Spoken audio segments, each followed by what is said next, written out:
Hello illuminators, welcome back to the channel. Good morning, good afternoon, good night, whatever time you are seeing this. I'm glad you clicked on the video because today I'm going to be sharing my experience so far living here in Ecuador as an American citizen. Well, now I am a dual citizen because, my family, my mother is from here, so I was able to get that. So my journey started about a year ago, probably a little bit more than that. But the first time I came here, I absolutely fell in love with the country, especially with the jungle. So I decided to go back to the States, work for a little bit, and make my way back to live here. Because honestly, the living conditions are very, very cheap. So let's start with the living conditions here in Ecuador. So there isn't like an extreme wealth gap, but there is a gap. So right now I've been paying like, $100 in rent, $130, $170, and for me that's good. But it's like you get what you get kind of thing, because a lot of the apartments and the houses here are pretty old. So you might experience like, green and yellow, orange walls, or just like very vintage flooring, cabinets. So you get what you get, But honestly, for the prices, it's Gucci para mí, like for me, it's not that important. But, it would be nice to have more modern apartments, I guess. Now I want to talk about the people here in Ecuador. Now, they range, but most people are so helpful and giving. One thing I noticed a lot, though, is that these Ecuadorians party. All right, they party like there's not going to be a tomorrow. Just like in America, the drinking culture is insane, and it is the same here in Ecuador. When I first arrived here, I kind of had like a group of friends that we would go out, just do stuff, but every time there would be a bottle of beer involved. And a lot of times you'll feel very pressured to drink. That's definitely how I felt. I felt pressured, and when I said no, they just, would pressure me more. But of course, not everyone is like that. It's definitely the people who you surround yourself with. But people here are very, very kind. For example, I go to this, vegetable market. It's small. It's like a little store. But usually when I get a lot of stuff there, like my groceries, the woman always gifts me more food, which is awesome because you can't do that in the United States. You can't go to the supermarket and then expect to get more food. So it's different here. It's different, but not everyone is like that. Also, a lot of people here are traditional. It's just because, the Europeans came, implemented Christianity on them, and now we have the outcome. But for example, my grandma is very traditional, and a lot of people, when they find out that I'm living with my boyfriend, they're like, wait, but you need to get married first and all this other stuff. And I'm like, well, no, I don't have to. But, some people haven't accepted that yet. So the next thing that I'm going to talk about is kind of the environment here in Ecuador compared to the USA. So Ecuador is the size of Colorado, right? But we have beach, mountains, and jungle, which is the best part because there's so many different vibes with each one of them. So the city is, just city vibes.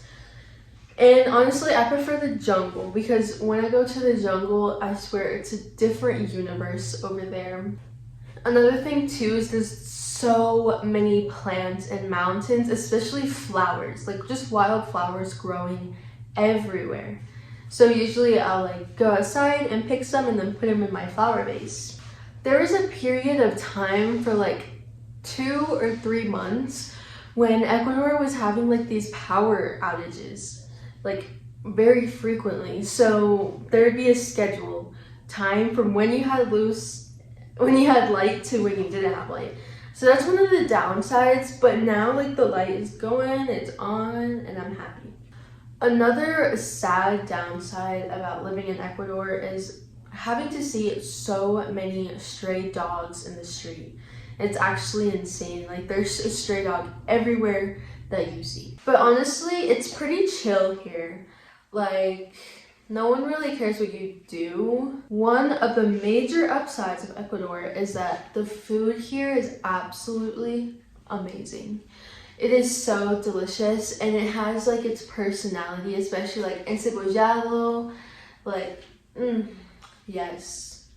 The food here is extremely cheap. So for example, you can go to a lunch place, that's what they call them, like to almorzar, which is to go to lunch.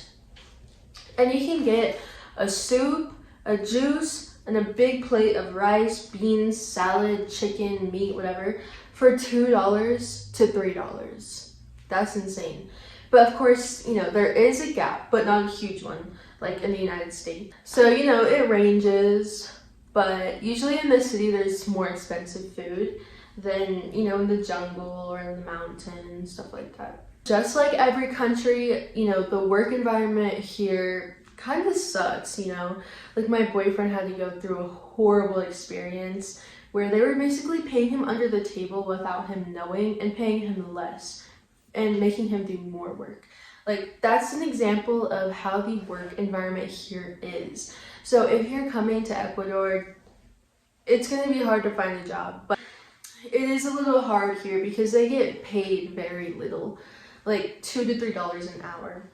And of course, healthcare is not free, which of course it should be, but that is another downside of living in this country. But, there is an abundance of plant medicines here for whatever thing that you got going on in your body. To compare my experience living in the United States and Ecuador, I would definitely say that Ecuador, it feels more like a community. It feels more loving, nurturing, caring. Of course, that's, you know, with a certain group of people and there's, you know, outsiders, whatever. Ecuador is way cheaper. The food is better. You know, since coming here, literally my acne has disappeared. I've lost weight, you know, I feel healthy. The natural environment here gives us so much abundance of plant medicine, of food, and it's just amazing to see the agriculture here, especially. Like you can grow anything here, and that's been a huge part of my journey, is like starting to sustain myself, starting to grow food, plants, all that here in Ecuador because there's an abundance.